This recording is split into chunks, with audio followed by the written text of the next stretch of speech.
नमस्कार विद्यार्थियों, Khan global study के डिजिटल प्लेटफॉर्म पर मैं बलवंत सिंह आपका स्वागत करता हूं। कैसे हो, कैसी आप लोगों की तैयारी चल रही है? उम्मीद करता हूं आप अपने घर पर बैठकर बड़े मजे से खान ग्लोबल स्टडी के साथ अपने सपने को साकार कर रहे होंगे। तो प्यारों, चलिए चलते हैं और बढ़ते हैं, बात करते हैं। आज की क्लास की शुरुआत करते हैं और मैं आपको बता दूं, आज के इस टॉपिक, इस वीडियो के अंदर आप लोगों को महात्मा बुद्ध के प्रारंभिक जीवन से जुड़ी हुई संपूर्ण जानकारी प्राप्त होगी, तो अंत तक बने रहिएगा। तो आइए हम लोग स्टार्ट करते हैं और लिखते हैं यहां पर किसके बारे में हम लोग चर्चा करेंगे। सबसे पहले हम लोग बात कर लेते हैं, हम लोग बात करेंगे आज बौद्ध धर्म के बारे में। अब बौद्ध धर्म के बारे में जब हम बात करें तो हमारे लिए पहला प्रश्न बन जाता है कि बौद्ध धर्म के जो संस्थापक थे, वो बौद्ध धर्म के संस्थापक कौन है? तो बौद्ध धर्म के संस्थापक का नाम देखें तो हमको नाम मिलता है महात्मा बुद्ध। क्या नाम मिलता है? महात्मा बुद्ध। अब महात्मा बुद्ध से बनते हैं फिर हमारे कई सारे प्रश्न, और महात्मा बुद्ध से क्या प्रश्न बनेंगे? नंबर 1, सबसे पहला जो प्रश्न बनेगा वो पहला प्रश्न बनेगा, इस बौद्ध धर्म के संस्थापक महात्मा बुद्ध का जन्म कब हुआ, कहां हुआ, माता कौन थे, इनके पिता कौन थे, इनको बचपन में किस नाम से जाना जाता था। तो इनका प्रारंभिक जीवन हम इस क्लास के अंदर देखेंगे, इस वीडियो के अंदर हम लोग देखेंगे। तो आओ, सबसे पहला प्रश्न बनता है बुद्ध का जन्म। अब जन्म से दो प्रश्न बन गए, एक तो बन गया जन्म का समय और दूसरा प्रश्न बन गया बुद्ध के जन्म का स्थान, किस जगह पर और किस समय बुद्ध का जन्म हो रहा है। उसके बाद आपके बनेगा इन बुद्ध के पिता का नाम क्या था, इससे संबंधित प्रश्न। फिर आ जाता है माता का नाम। अब माता के नाम के अंदर दो प्रकार के हमको प्रश्न बनेंगे, एक तो मां जो इनको जन्म दे रही है, और एक आती इनका पालन पोषण करने वाली, क्योंकि जन्म देने वाली मां बुद्ध के जन्म के 7 दिन बाद ही मृत्यु को प्राप्त हो जाती है। तो पालन पोषण करते इनकी विमाता, तो विमाता का नाम क्या है? और फिर एक प्रश्न आ जाता है बुद्ध के बचपन का नाम क्या था, बचपन का नाम क्या है। सबसे पहले हम लोग बात करें तो जन्म से संबंधित घटनाओं को, तो बुद्ध का जन्म कब हो रहा है? ये हो रहा है 563 ईसा पूर्व में। और 563 ईसा पूर्व में कहां हो रहा है, किस जगह पर हो रहा है? तो जगह मिल रही हम लोगों को लुम्बिनी। कहां मिलेगी? लुम्बिनी वन, नेपाल की तराइयों में लुम्बिनी वन। और ये कहां आया हुआ है? यह आया हुआ है कपिलवस्तु राज्य के अंदर। कहां आया हुआ था? यह आया हुआ था कपिलवस्तु के अंदर। तो लुम्बिनी वन, कपिलवस्तु में बुद्ध का जन्म हो रहा है। फिर आपसे प्रश्न बनता है माता और पिता का नाम क्या था? बुद्ध के पिता शुद्धोधन, जो शाक्य गणराज्य के शासक थे। तो पिता का नाम क्या है? पिता का नाम मिलता हम लोगों को शुद्धोधन। और ये शुद्धोधन कौन थे? तो इनके बारे में बताया गया, ये है शाक्य गणराज्य के राजा। ये कौन है? शाक्य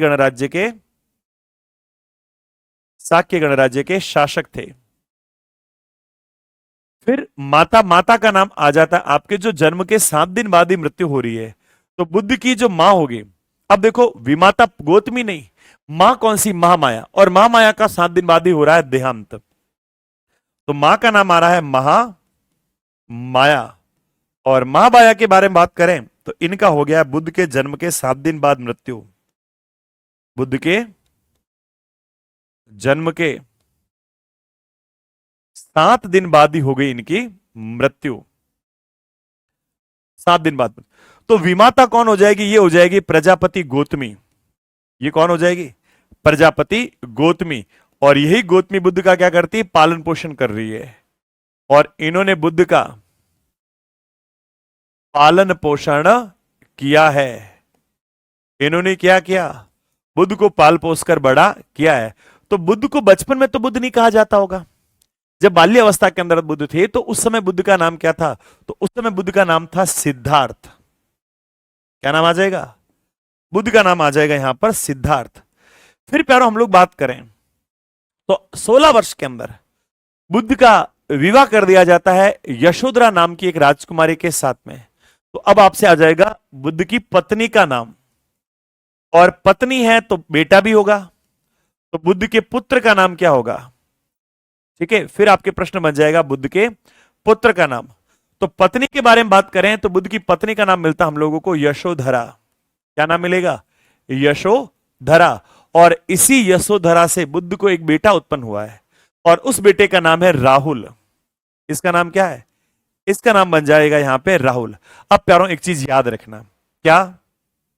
जब बुद्ध का जन्म हुआ तो बड़े बड़े बुद्ध के पापा राजा थे, तो राजा के बेटे का जन्म हुआ भाई, कोई सामान्य लोग का जन्म थोड़ी हुआ। और दूर दूर से लोग क्या कर रहे हैं? शुद्धोधन को बधाई देने के लिए आए हैं। तो दो व्यक्ति आए, एक का नाम है कालदेवल और एक का नाम है कौंडिल्य। कालदेवल तांत्रिक था, कौंडिल्य एक तपस्वी था। ये दोनों भी बुद्ध को देखकर, बुद्ध को देखने के लिए, सिद्धार्थ को देखने के लिए और शुद्धोधन को बधाई देने के लिए आए हैं। लेकिन जैसे ही आए तो इन्होंने देखा कि ओहो हो, इस बालक के अंदर तो बड़ा तेज दिख रहा है, तो भविष्यवाणी कर दी है। क्या भविष्यवाणी की है? शुद्धोधन, तेरा बेटा बड़ा होकर या तो चक्रवर्ती सम्राट बनेगा। ओ बड़े खुश शुद्धोधन जी, लेकिन सुन आगे राजा सुन, या फिर तेरा बेटा बड़ा होकर क्या होगा? सन्यासी भी बन सकता है। शुद्धोधन ने कहा अब सन्यासी बनेगा, आपने ऐसी बात कह दी तो मैं इसको ऐसी कोई इस घटना इसके सामने नहीं आने दूंगा जिससे इसको दुख और इसको घर छोड़कर जाना पड़े। तो प्यारों अब आपके पास में प्रश्न आ जाता है, बुद्ध के जन्म के समय भविष्यवाणी कौन कर रहे हैं?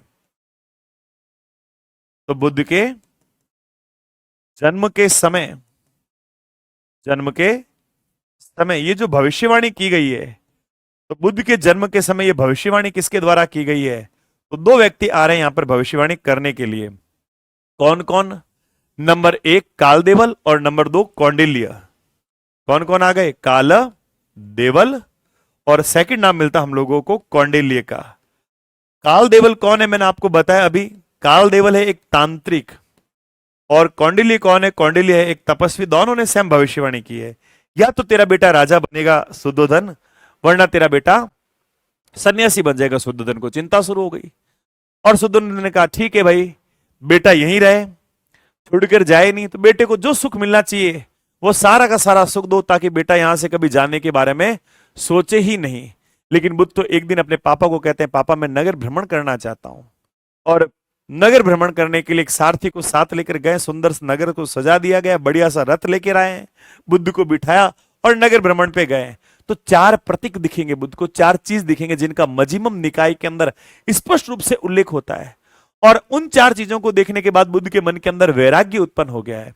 वो चार प्रतीक कौन कौन से हैं? आओ उन चार प्रतीकों के बारे में बात करें। तो यहां पर हेडिंग लगा के लिखेंगे, बुद्ध को चार प्रतीक दिखाई दिए जिससे उनके मन में वैराग्य की तीव्र इच्छा जन्मी। अब क्या हो गया? अब वैराग्य उनके मन में उत्पन्न हो चुका है। वो चार प्रतीक चिन्ह कौन कौन से थे? नंबर एक, सबसे पहले दिख रहा है एक बूढ़ा व्यक्ति, वृद्ध व्यक्ति। उसके बाद दिख रहा है उनको एक रोगी व्यक्ति। फिर रोगी व्यक्ति के बाद हम लोग बात करें, तीसरे नंबर पे दिखा है उनको एक मरा हुआ व्यक्ति, शव यात्रा उसको लेकर जा रहे थे राम राम सत्य करते हुए, मृत व्यक्ति। और चौथे नंबर पे एक पेड़ के नीचे बैठा हुआ एक सन्यासी नजर आया है। बुद्ध ने कहा भैया मैं तो इतना एकदम चमकदार चेहरा मेरा, और ये आदमी इतना सफेद सफेद बाल, सफेद सफेद डाली, कमर झुकी भी, ऐसा क्यों है? सारथी ने कहा कि भैया ये बुजुर्ग हो चुका है। ठीक, फिर बीमार दिखा, बोला ये रोगी है, रोग जकड़ लिया है। फिर मरा हुआ देखा, बोला ये मर गया। तो बुद्ध ने बड़ा बोला मैं भी बीमार पड़ूंगा क्या? मैं भी बूढ़ा होऊंगा क्या? मैं भी मरूंगा? बोला सबको ये सब चीज होगी। ओ भाई बड़ी टेंशन। थोड़ा आगे गए तो पेड़ के नीचे एक सन्यासी बैठा था। बुद्ध ने पूछा ये क्या चीज है भाई, ये खुश खुश क्यों नजर आ रहा है, क्या बात है इसके? तो सारथी ने कहा ये सब बंधनों से मुक्त हो चुका है, इसने वैराग्य को प्राप्त कर लिया है, इस संसार से ऊपर उठ चुका है, मोक्ष की प्राप्ति हो गई है। तो बुद्ध ने कहा इसकी वैकेंसी कब आएगी, मुझे तो यही फॉर्म भरना है। और बुद्ध चले जाते हैं उस सन्यास के रास्ते के ऊपर चलने के लिए तैयार हो रहे हैं। ठीक है, अब वैराग हो गया। अब इन चार प्रतीकों का जो उल्लेख है, वो इन चार प्रतीकों का उल्लेख कहां पर हो रहा है, इनकी जानकारी कहां पे प्राप्त हो रही है? तो इन चार प्रतीकों की जानकारी के बारे में हम लोग बात करें तो बौद्ध धर्म का एक ग्रंथ है, ग्रंथ का नाम है मजिमम निकाय। कौन सा ग्रंथ आता है? मजिमम निकाय। तो इस मजिम निकाय के अंदर, इस मजिम निकाय के अंदर हमको यह जानकारी प्राप्त हो रही है। अब जानकारी प्राप्त हो रही, अब बुद्ध क्या करेंगे? अब बुद्ध छोड़ रहे हैं घर, तो अपने पास में आ जाएगा बुद्ध का गृह त्याग। बुद्ध घर छोड़कर जा रहे हैं। इस गृह त्याग से आपके पास प्रश्न बनते हैं। नंबर एक, उस समय बुद्ध की आयु क्या है और इस गृह त्याग की घटना को क्या कहा जाएगा? दो प्रश्न बन गए। आयु कितनी साल की आयु है बुद्ध की? तो बुद्ध की आयु है 29 वर्ष। और घटना को क्या कहा जाएगा? इसको कहा जाएगा महाभिनिष्क्रमण। इसको क्या कहा जाएगा? इसको कहा जाएगा महाभिनिष्क्रमण। अब इस घटना का आपको प्रतीक पूछ लिया जाए तो इस घटना का प्रतीक क्या है? इस घटना का प्रतीक है घोड़ा।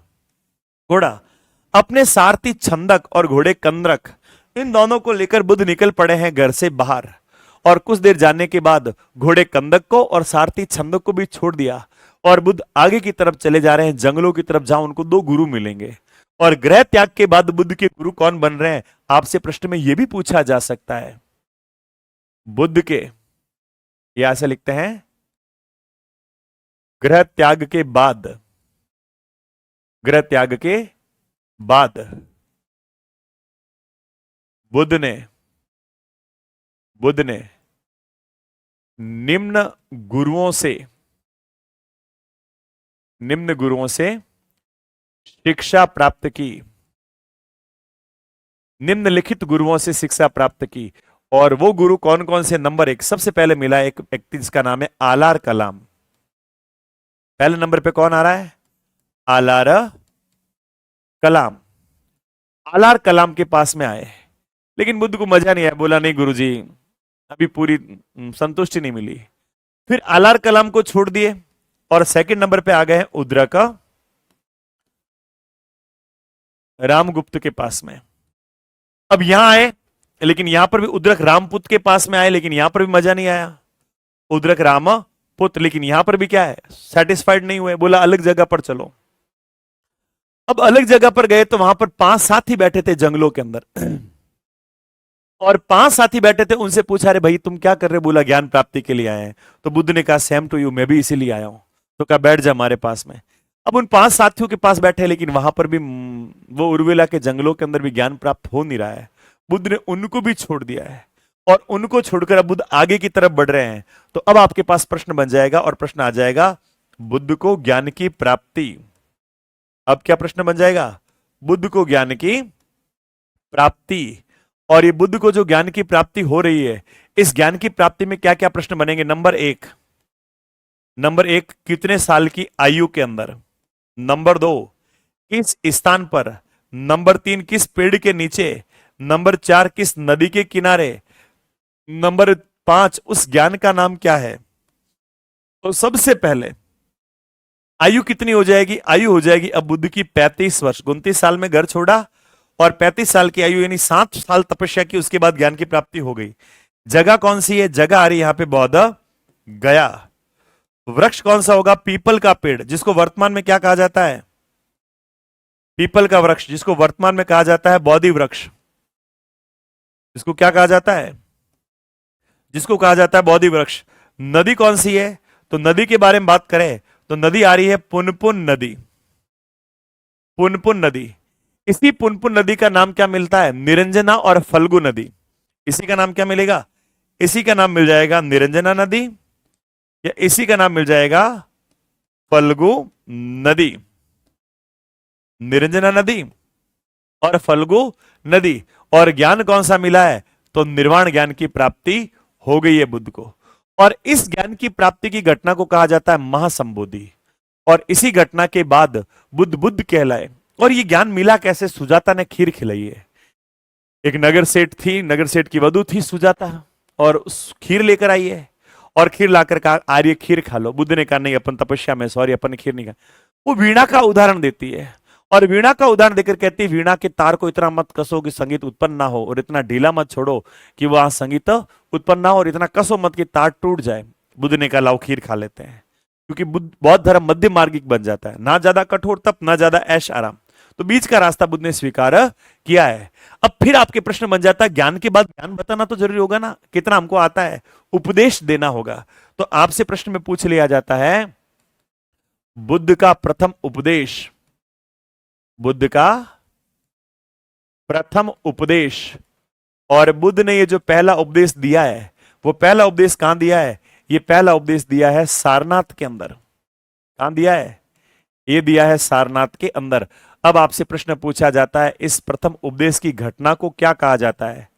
इसको कहा जाता है धर्म चक्र प्रवर्तन। क्या कहा जाएगा? धर्म चक्र प्रवर्तन के नाम से जाना जाएगा। और इसका प्रतीक क्या है? तो इसका प्रतीक आ जाता है एक चक्र, व्हील। ठीक है। फिर प्यारों, आपसे प्रश्न में पूछ लिया जाता है बुद्ध की मृत्यु। बुद्ध की मृत्यु।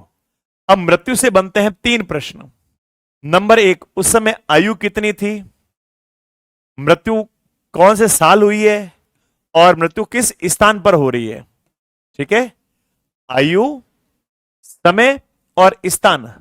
बुद्ध हो गए साहब 80 साल के। कितने साल के हो गए? यहां पर आ गए हैं बुद्ध 80 साल के। और मृत्यु का समय क्या रहेगा? समय रहेगा 483 ईसा पूर्व। और किस जगह पर मृत्यु हो रही है? तो मृत्यु हो रही है, मृत्यु की जगह जो रहेगी वो रहेगी कुशीनगर। और कुशीनगर कहां है? यह देवरिया यूपी के अंदर। देवरिया यूपी के अंदर। कुशीनगर या कुशीनारा भी कह सकते हो। अब आपसे प्रश्न पूछा जाता है, इस मृत्यु की जो घटना है, इस मृत्यु की घटना को क्या कहा जाता है? तो मृत्यु की घटना को कहा जाता है महापरिनिर्वाण। क्या कहा जाएगा? महापरिनिर्वाण।